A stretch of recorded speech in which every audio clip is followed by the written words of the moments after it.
Welcome to Let Me Fix This. Enjoy the video. You start by making the keyboard ready. Check batteries or charge it so you don't drop mid-pairing. Turn the keyboard on and activate its Bluetooth or Wi-Fi pairing mode, usually a button or switch. This broadcasts the device. On your computer, tablet, or phone, open the wireless settings and leave that screen visible. Doing this now saves time because the device must be discoverable when it searches for the keyboard, and staying on the settings page prevents timeouts.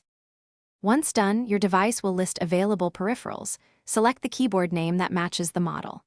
If a PIN appears, type it on the keyboard to confirm. This authenticates and pairs both units securely.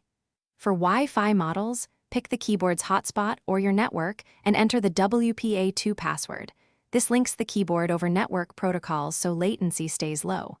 Make sure to wait for a confirmation message. If pairing stalls, toggle the keyboard's pairing mode and retry to force a fresh discovery cycle.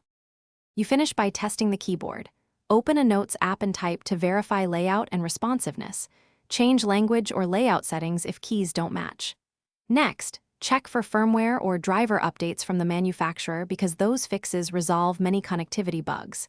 If you still have issues, restart both devices, remove the keyboard from paired devices, and repair from scratch. This clears stale handshakes. If that fails, try a different USB port or device.